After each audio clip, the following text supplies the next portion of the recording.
Welcome to the Deconstructionist podcast. I'm your host, John Williamson, and we're back with part 2 of Young Jersak. That's what we're going to call it.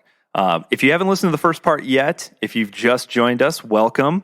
There's a first part to this, though, that we aired last week. So go and check that episode out first, or else it'd probably be okay. But either way, chronologically speaking, the second half of the conversation is this week. So go back and listen to the first part, and this is part 2 of my conversation with William Paul Young and Bradley Jersak. And so welcome. Hopefully you enjoyed the first part, and that's why you're here for the second part. But if not, we'll have new episodes in 2 weeks. So there you go. Either way, thank you for joining us. This week, we have the same artist on again, Morningsiders. So if you like their music, go check them out, support them, follow them. All the links are in the show notes. If you would like to support us, though, and you have the means to do so, consider joining our Patreon family. You can find the link to our Patreon through our show notes, and you can also find it on our website, thedeconstructionists.com. You can find that there, as well as a link to our web store where we have t-shirts, we have pint glasses, we have coffee mugs. We've got a blog on there that we occasionally update. We've got, what else? Links to our show notes. Links to our social media, so if you want to follow us on social media, and also if you want to shoot us an email, you can do so through there. In addition, if you want to support us in the free way and the easy way, the easiest way is just go to iTunes and leave us a nice 5-star review and tell a friend. That's the easiest way to help us grow, is by word of mouth, and we appreciate it. So thank you. Either way, we appreciate you listening. Thank you so much for joining us again this week. What else? I'm trying to think. I think we covered everything, right? Yeah. All right, good. Well, let's get to it. Enough said. We did all the intro stuff last week, so let's just get to it. And without further ado, I give you Bradley Jersak and William Paul Young.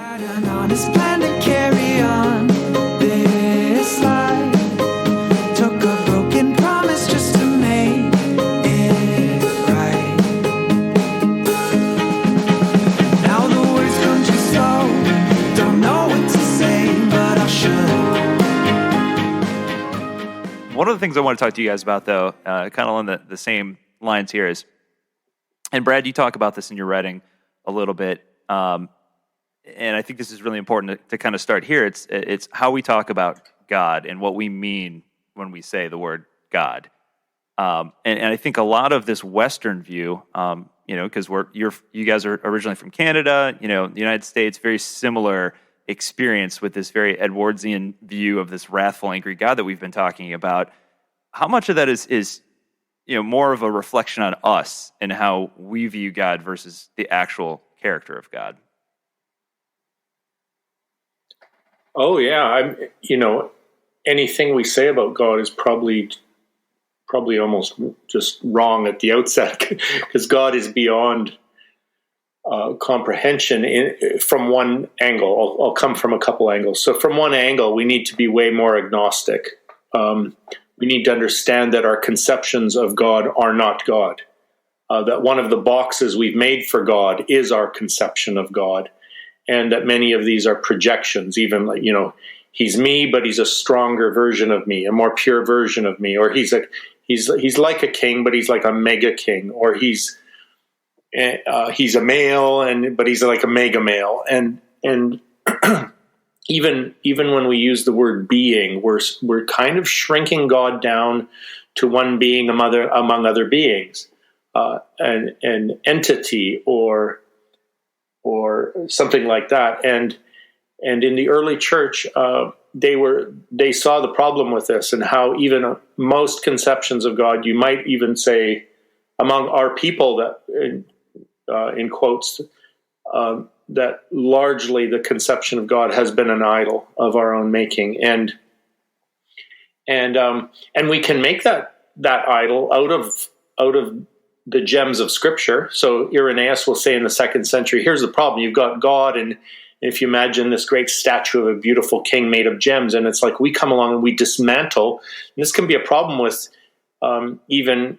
It can be the reason for deconstruction, and it can also be a result of deconstruction, where we take the image of God apart, we reassemble it in the form of a dog, but because we reassembled it with gems, we have all these scriptures to prove. You see, he looks exactly like this. Isn't he beautiful? It's like, well, no, he's not now. He's quite ugly. And so even reassembling the scriptures to come up with our projected images is pretty ugly. So then we'll say some fairly high-minded, maybe too abstract things like God is not a being, God is beyond being, God is the ground of being, and God is what being flows from, and God is our participation as beings in being, stuff like that. And so what they're trying to do when people like that talk like that, Meister Eckhart would be an example. They're trying to be mindful. They're trying to deconstruct the language of God and how that becomes its own container for our own projections. And I think that's a fair project. It's called apophatic theology, and that means thinking about what God is not. So yes, God is a father, but how is he not a father? God is a king, but how is he not a king? And so you're always kind of deconstructing the language so that it doesn't become this a safe that we trap God in. The other side of it is Paul and I are coming from this direction. I know not all your listeners come from this, but we actually believe that the Word became flesh, and that to me, my one access to the very nature of God as eternal love is through Christ crucified and risen. And what I mean by that, and why it's important to me, is this isn't just an abstracted, ethereal Christ spirit that permeates everything. This is someone who suffered violence, trauma, death, and resurrection. And why that ends up mattering is because it gives meaning to my suffering. And it also says, for me, resurrection is more than metaphor, or Christ is not alive and neither will I be. Maybe neither am I now.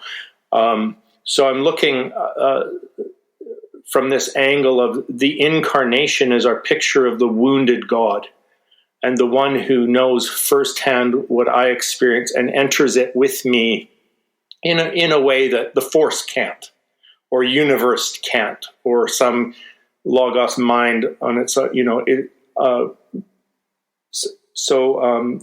wounds matter as a meaning maker in my life. And what I'm noticing with some of my friends who have gone through a very thorough deconstruction is eventually they're like, Jesus becomes optional, resurrection becomes metaphorical. It's a nice thing, and they're like, and at first it's like, wow, I feel so free now because I'm out of those stupid boxes.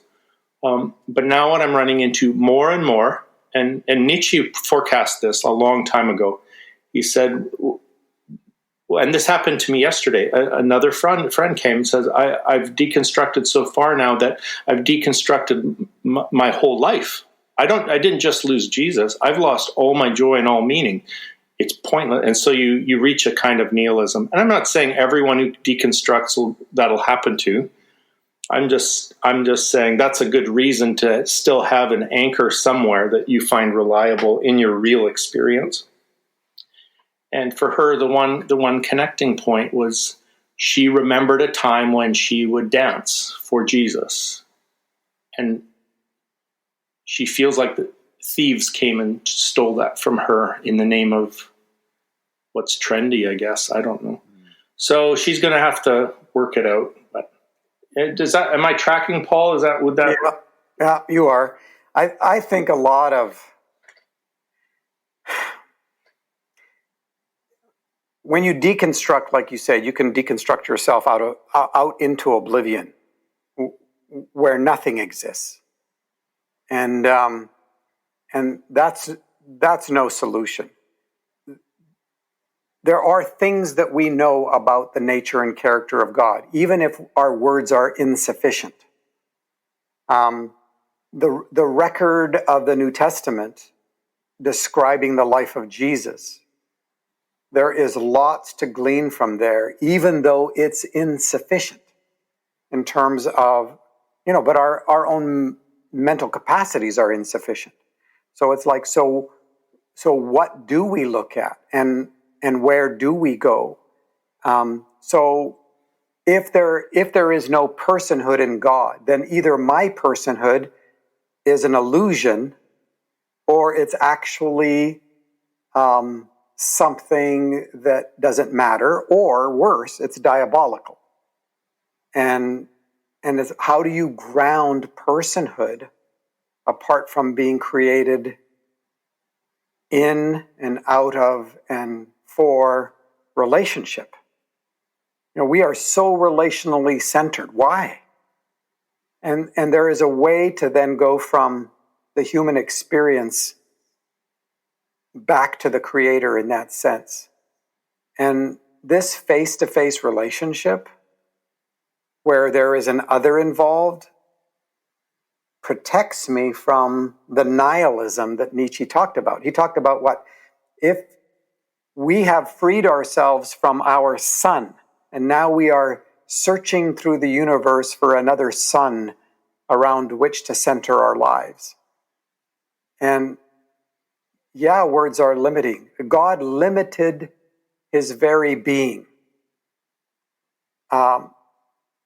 so that we would have access.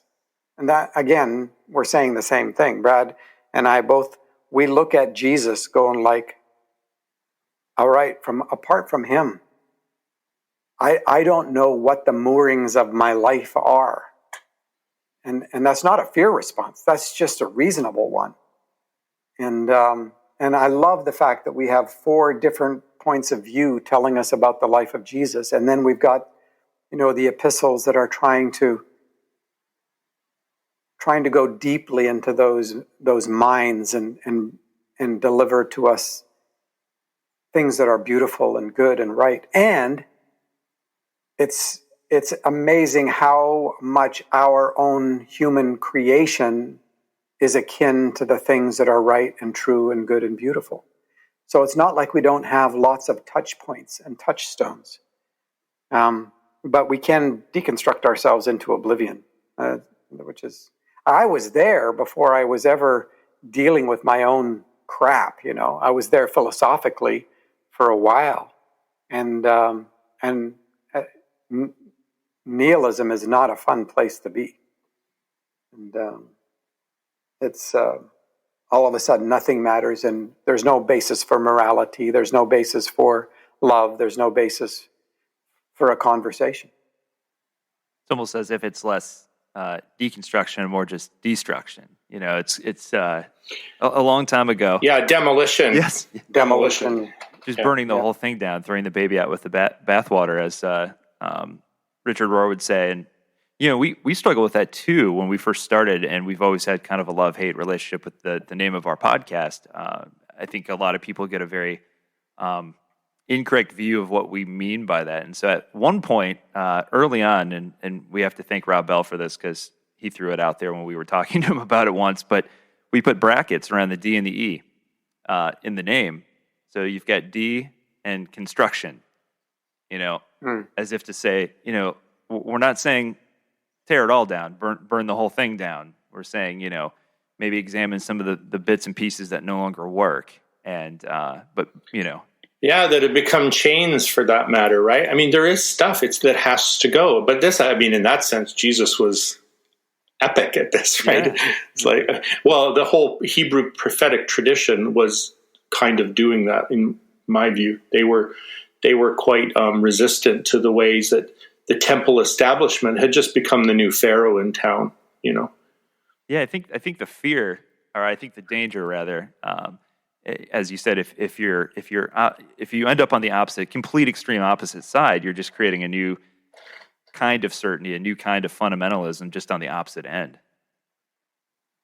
Yeah, people cannot actually live with no meaning. Yeah, they can make the idea of no meaning their meaning, but they're going to make meaning from somewhere.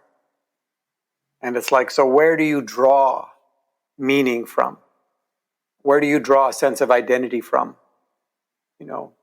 Why is it wrong to kill your babies, right?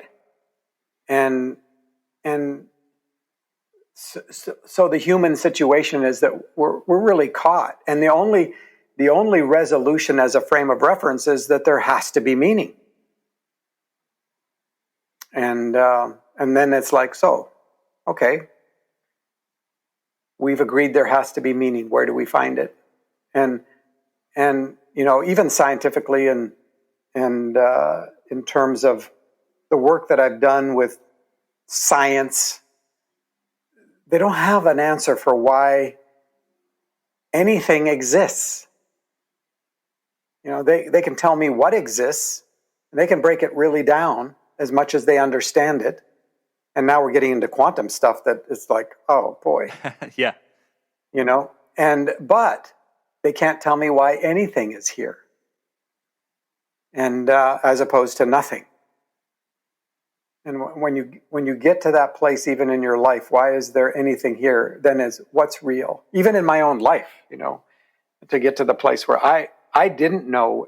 My greatest point of hopelessness was that period of time, those days in which I really didn't know if there was anything about me that was actually true. And thankfully, relationships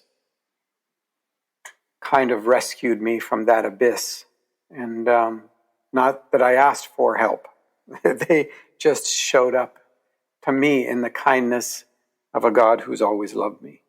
And since then, now I knew that a lot of the things that I was questioning actually were true and were good. They'd just been so damaged along the way.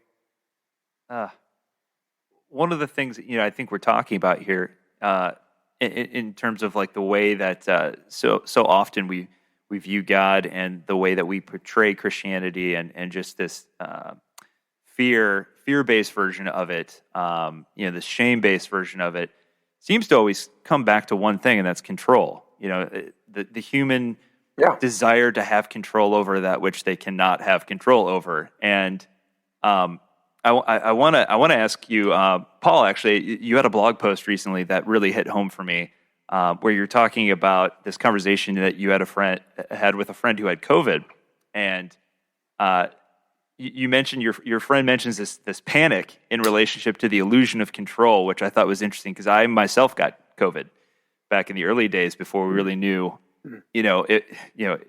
how truly deadly it was. And I just remember talking to my therapist at the time and just being really panicked over the whole situation in terms of how I interacted with my daughter and the people around me, just in the sense that, I didn't want to die, certainly, and I didn't want to be the cause of anyone else's death either. And what it came down to is this conversation with my therapist who said, your anxiety stems from the fact that you're trying to control something that you have no control over. Not to say don't be safe, but it seems to be that seems to be very similar to the way that we approach our faith and Christianity, especially in the Western Church. So I would love for you to talk a little bit about that, because I think it really... when you deal with fear, you can either choose the trust of love or control. You don't have a third option. And so a lot of the most recent work that I have been doing is about exposing that need for control. Conspiracy theories are rooted in fear and a need for control. So if we can create compartmentalizations, and you know what? There are people doing really bad things and screwy things in the world. I don't doubt that whatsoever. But then we create an identity around, our knowledge of that, as if our knowledge were actually true. And but you're in a year, 2020, in which, if there's anything, there's been an exposure of the reality that you're not in control. And everybody's scrambling. Well, not everybody, but a lot of people are scrambling. And they're looking for ways to have a sense of control. And if you don't know who you are, fear will become the basis for your identity, for how you see the truth of who you are. And then you're back into competition with everybody else. If you don't realize that the truth of who you are is that you're a child who is well loved and that you don't have to have control, that that's not necessary. And that love has you. So, I talk a lot about future tripping as our common mechanism of control. Future tripping is simply the creation of imaginations that don't actually exist, and then all the work it takes to try to protect ourselves from them. So, I don't know about you, but in my imagination, I have died a number of times. I've gone to my own funeral. I was pissed off because nobody else cried at my funeral. I lost everything financially and ended up in a cardboard box under Burnside Bridge alone, and nobody cared. And I imagine conversations with somebody, and they're going to say a certain thing, and I know they are, and then I'm going to say this, and then we're never going to talk to each other, so why even talk to them now? Every single day you are invited to leave presence, to go into imaginations that don't exist and grapple with the issue of control. And it's useless. It's worse than useless. It's counterproductive. It actually destroys your capacity or diminishes your capacity to hear the truth or to be present to love. And so much of what's going on here is absolutely rooted and grounded in fear. And so the work is to be present. The work is to not be a future tripper. And so when I hear about, 3 members of our family, a lot more have had COVID, but 3 that we weren't sure because of their age and things like that they were going to survive.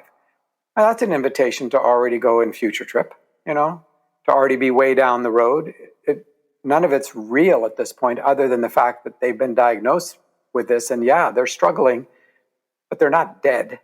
And so we're trying to figure out, okay, when they die, and it's just like, why? Why do we need such mechanisms? Well, it's because, as 1 John says, there's no fear in love. And the one who fears is not perfected in love. That's not a judgment or a value statement. That's not a demeaning thing for John to write. He's saying, look, if to the degree that fear operates in your life, to that degree, it can tell you that you don't know yet how much you're loved. And love doesn't protect you from bad things in this world. But it never leaves you to be alone in it, which fear always does. Fear drives you to solitary confinement, where you're alone, because that's one of the basic whispers of fear, is you're alone, nobody else has your back, nobody cares, not really, and you don't have what it takes, and there's not enough to go around. And so, fear then drives our responses. We don't have the ability to stay present. Grace and joy and peace are always and only present tense. You don't get grace today for things that don't exist. And I don't know how strongly I can say it, but we're designed to live in the presence because this is where God lives. And I tell my friends, if you can't help yourself, because it took me a while, and I'm not perfect at it yet, to stop future tripping. But I say, if you can't help yourself and you find yourself future tripping, at least stop long enough to invite Jesus to go into your illusion with you. At least then you'll know that you're not alone, and that will destroy the illusion. For the ones who get going when the going gets tough, and the ones who know we're tougher together. For the Pathfinders breaking new ground, Grainger offers supplies and solutions for every industry, as well as fast access to experts and 24/7 customer support. Because we know you have people depending on you, so you can always depend on us. Call, click Grainger.com, or just stop by. Grainger, for the ones who get it done. Man, I have about 45 other questions for both of you, but we're never going to get to this. You guys are too good at this.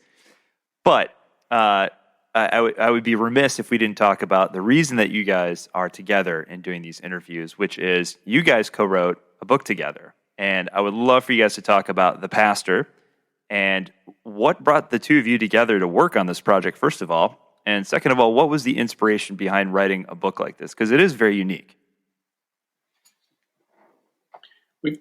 We've done this enough that we have different answers for it by now, like a whole bunch of, I'll say it this way. So first of all, the relationship came first. Yep. And then out of that relationship, we had a desire to do another project together. And for me, it was the desire to write my first piece of fiction with a good mentor who would help me not be preachy and agenda driven in it, because that happens to teachers and theologians who try this path quite often. And so that's one angle on it. And then another angle on it is really we wanted to tell a story based in a lot of real life situations with people who we know who allowed us to use their story to make this authentic, to get at two issues. One is there is no one who's irredeemable, and there's no one who's unhealable. And so we address that in the experience of this horrendous breakdown of a pastor in a psych ward who's going to have to go through the hell of his own deconstruction and come out the other side if he can surrender to love and to the various means of love that come his way. And so it's pretty dark, it's pretty beautiful, but we felt like we've got enough precious moments books out there. We need to say something that's going to be like get at people's real stories. Because when I say God is love, if I'm statistically speaking, someone in the room will ask, if God is love, where was he when this happened? Well, this story tells a lot of those stories. And so over to you, Paul. What did I miss there? I don't think you missed anything. I really also say that the reason that we're doing this together is because it gives us an excuse to be together. That's beautiful. Exactly. So my relationship with Brad is one of the most precious gifts that God has ever given to me. So any chance I get to do anything with Brad, man, it's like a kiss of grace. So we both have a pretty good sense of who we are. I'm 65 and I'm feeling pretty good about having a handle on a lot about what it means to be Paul Young. And so I don't need to write a book to have an identity. I don't need to do something famous. I don't need to have notoriety or platform, any of that kind of stuff. Thank God that those things were answered for me before I wrote The Shack. Because if I hadn't, it would have killed me. Well, it would have killed the part of me that needed to die at that point. But a lot of that had already died, thankfully. So when we're working on a project, it's not because we have a perception of what the outcome will be. It's like, inside of what's interesting to Brad and what's interesting to me and our love for human beings and the knowledge that we have of our own histories, as well as our friends who are so hurt inside this world and marginalized and shunted off because they're some of the weakest in the way the world looks at things, is we want to do something that's helpful. Even there's a trigger warning on the book and on the audio version, but that trigger warning is not to keep people away. It's an actual invitation. And it's to say, this is going to not be a Sunday school lesson. This is about real life. And we have been given the gift of using actual words, phrases, sentences and stories and embedding them into the lives of the characters in the book. And yeah, we're not the pastor, not Brad or I are the pastor, although there are elements of that guy that would resonate with our history and its brokenness. No doubt about it. But the pastor is more than that. We've even had people who have identified the pastor as Western Christianity. Yeah. that needs to go into a psych ward and go through deconstruction to even have the possibility of being redemptive in the world, So, Yep. So people see things in what you write that you didn't know you were writing when you wrote them, and that's part of the beauty of just that artistic expression. That's true about anything, and so it's beautifully brutal, like Brad said. That's actually words that somebody used for it. Beautifully brutal. And but it's not, we don't do brutality for shock's sake. It's not that. It's like, this is so real. And if you knew our friends, you'd know how real this is. And it really is about a God who never quits, who never gives up on anybody, even if everybody seems to have given up. And Brad and I would add this one thing. Brad and I would both highly recommend that you listen to the audiobook. It was done with a cast of voices. And so it's like theater for the mind. And it's a 3.5-hour listen. This is a novella. This is not a full-blown novel. It's a small novel, and you can listen to the whole audiobook in about 3.5 hours. But the characters and the voices will take you, and you'll hear it differently than you read it. Reading it is of value, and at some point it would be a value to have. But the audio version is incredible. I mean, it takes you there, just like a movie has a way to just grab you and dump you into a world that sometimes our reading we skip. And so I would say that as well. What the hell were we doing when we first started out? Had no idea what we were in for, or what this was about. I never knew. I just love this idea of the pastor as the vehicle through which you kind of tell this story. But was there a particular reason why you chose the pastor versus, just the average person? A politician? Yeah, or just the average Joe, like the pastor is I think personally, because my dad, I grew up in the church, my dad's a pastor, and I got a glimpse of things through, his experience. But that's a very specific role within the church at large. So what caused you guys to pick that particular character? They're an easy target. Yeah, that's very true. and that's not very fair. But it does embody some of the moral outrage that accompanies hypocrisy. There we go. So that when you have like celebrity kind of dependence and then it blows up, it really blows up. And so you could have someone who abuses other people, but somehow when a pastor does it and they've been the voice of God or they've represented God or righteousness in some way, at least whether in their own minds or that of their followers, the offense is that much more dramatic, and it makes us less willing to forgive and to say, okay, if cancel culture is going to go after anyone, it should go after them. And if someone's irredeemable and like you are on the shelf forever, and disgusting, and so I know that battle in my own heart. It's like I disqualified myself. So maybe I should just go fetal in a pothole somewhere. And how dare I ever show my head again or say anything in the name of Jesus? The way I got through it myself is I am paying forward the mercy I received in those moments. And I can't think of another justification for me to talk out loud, So other than you're loved. Yeah, loved. And so what we're discovering is that as people read the book, and they have a genuine kind of, first of all, they come to hate the pastor because they find out what his fundamentalism has been hiding. And then as he begins a redemptive path, they find themselves realizing, maybe if he can be redeemed, so can I.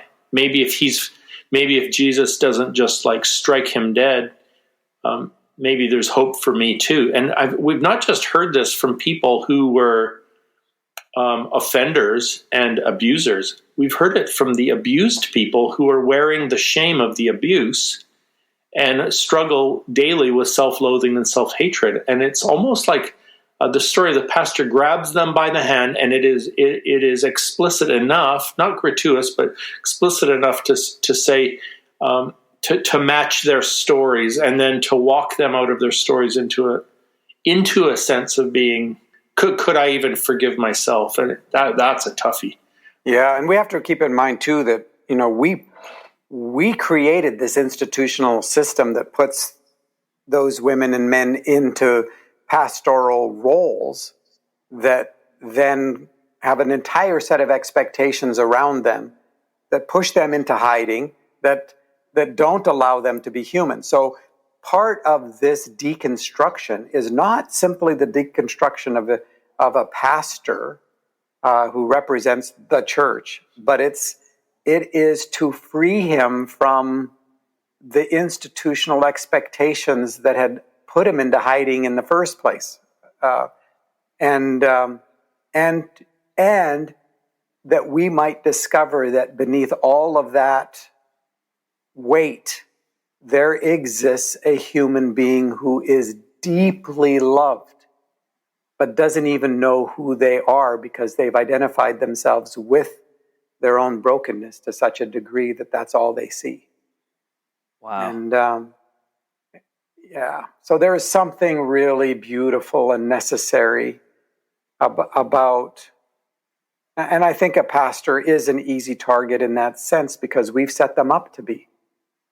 And it's that, if you think about it, what a hard place to live is inside the role and the expectations. And you just, then you look at the statistics in terms of the crash and burns, and we have a littered battlefield full of broken leaders, and we judge them according to the expectations that they perform in a way that we were unable to ourselves if we were honest.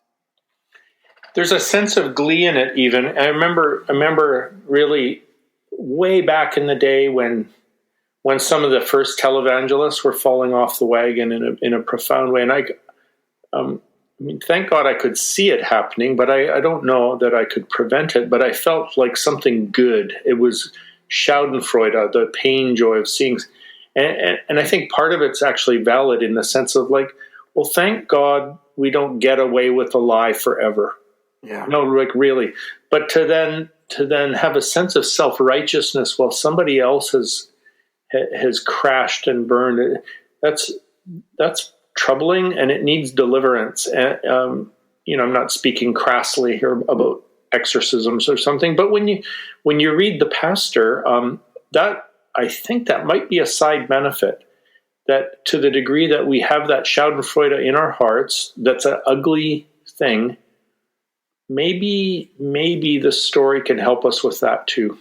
Yeah. It turns our hearts back towards those who've really botched it, so that when we inevitably botch it, we won't join them in the dung heap we created, So it reminds me, I think it was Archbishop Lazar that told you, Brad, that moral outrage is a form of confession. Yeah, that's right. Oh, man. I love that line. Moral outrage is a form of confession. And whether you see it in the newspapers, or you see it in the comment section of Facebook, or you see it in the rhetoric of conspiracy theories, and moral outrage is confession. We have a friend, Jamie and Donna Winship, friends, and Jamie just did this beautiful thing about Two Kingdoms online, and he talked about how there were 4 major responses to what was happening in the world at the time of Jesus, and then the 5th response was Jesus, and how different it was. But he went through them very, very briefly. The Pharisees, who were like, you're going to hell and you deserve it, right? You don't obey the law. You're not keeping, the rules of the church, whatever. The Pharisees' reaction. The Sadducees were like,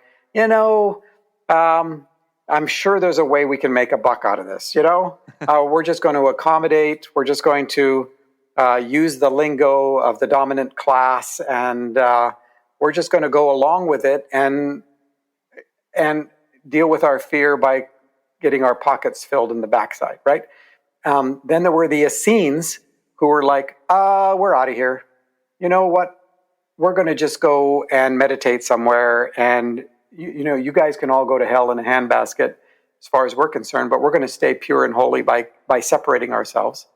And then there were the Zealots. It's like, no, we're going to come with paratroopers and militia, and we're going to land in the middle of the capital, and we're going to take this country back for God, and so everything is wrong, and it's conspiracy theory, and you've got those 4 major movements all happening at the same time, and here in the middle of it is born a baby, and Jamie referred to that little baby as a creative minority, and how the community of faith has always and only been intended to be a creative minority. And that can be one person, or it can be a group of friends. And they can, because they don't have the issues with damning everybody to hell, or trying to just pocket their money because they're afraid of their financial insecurity, or running away to hide in the mountains because they're so heavenly minded, or picking up a gun and restoring justice. But in the middle of that, we get to be part of a creative minority who has an encounter with the living Father, Son, Holy Spirit, where we have a face-to-face relationship with love and can begin to express that love into the world. And our goal is not to get power. Our goal is not to separate ourselves. Our goal is not to judge others or to protect ourselves by consuming the ways of the world in order that we, have a sense of control. But it is to say, okay, today, in the presence of this love, today, how am I going to respond to the one who's in front of me? Whether it be my grandchild or my child or an enemy, but not in an imagination, like only as it unfolds in front of me, because here is where I live, and this is where divine love lives in me. And together, we are going to find creative ways to live in this world and not be of it. Merry Christmas. Oh, man.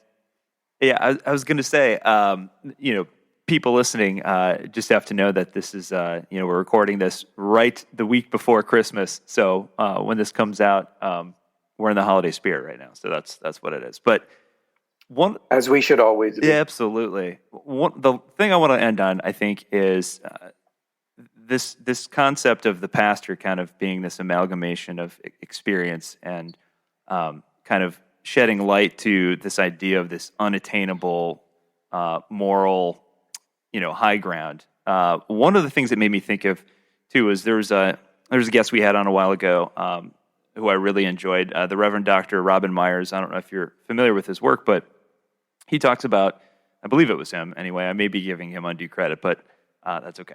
But he talks about the fact that the most creative pastors ever are is when they're in the seminary, because there's no restrictions in terms of things that they're studying and ideas that they're expounding on, and then once they're way more free than the teachers who signed a 23-page doctrinal statement. Exactly, yeah. And then he says, as soon as they get a job, then the restrictions are on, because essentially now they're a business owner, and God forbid they say anything that disrupts or offends anyone, because their livelihood is now at stake, right? Or the cash flow. Yeah, the cash flow. Exactly. And so it begs the question, how many more pastors, especially in the United States over the last, handful of years, would have potentially spoken out against things that we've seen that as Christians we should be concerned about, but didn't, because of the pressure of sustaining livelihood. Well, do you think it's any different with the politicians? Oh, sure. Yeah, absolutely. Toe the company line, right? Or the bankers? Yeah, and it goes both directions too, right? So you'll hear people who've come through a deconstruction or a demolition, and it was like all the pastor's fault. And then you talk to the pastors, and they're like, "We got crucified just for going off the script that was expected of us," We end up in these really weird, mutually destructive kind of scenarios, and all based on fear and shame. Mm-hmm. Yeah, it seems to always come back to this. By the way, come to my school. You could study. You can get your MA in losing your faith. Hey, I'm on board. Losing my religion, isn't that Alanis Morissette's theme song for your school? Or REM, or whoever that was. Yeah. So I do want to do a little shout out for us, because we're this very tiny university that has a theology and culture program, and but we're not governed by any denomination that enforces indoctrination. So we have people ranging from in its faculty from the Vineyard to the Eastern Orthodox Church, but our student body is 1/3 LGBTQ, and our students are an array of people who are pastors, all the way to those who really are losing their faith, and we're like, well, we're a safe place to have those hard conversations, and we're not going to come down on you. So SSU.ca, that's something you could look into if you're interested in graduate studies, partly online, partly at our school in a 2-week stint. So thanks for letting me plug that. Absolutely. Yeah, we'll put that in the show notes as well. Cool.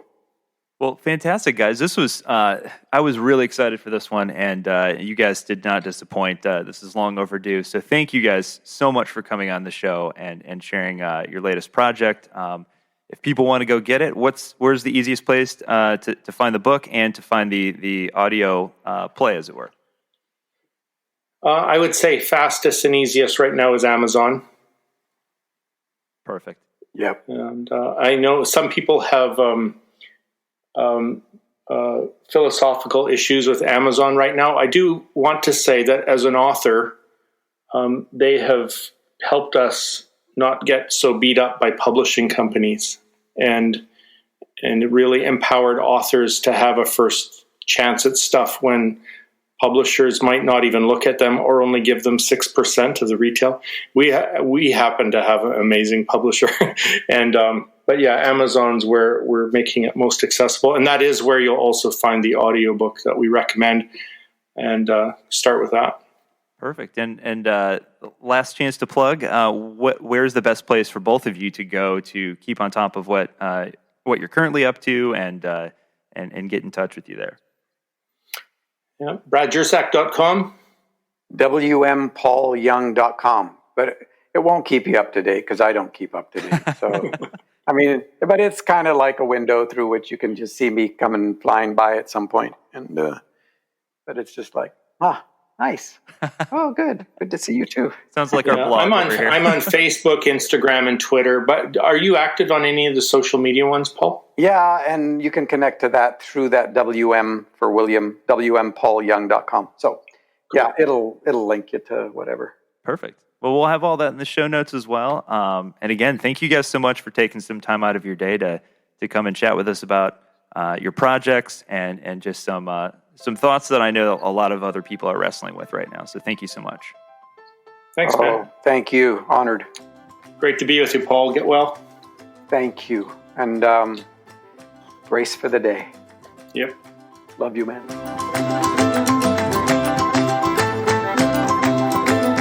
Lady, there's a price to pay. And lady, it's running through my veins.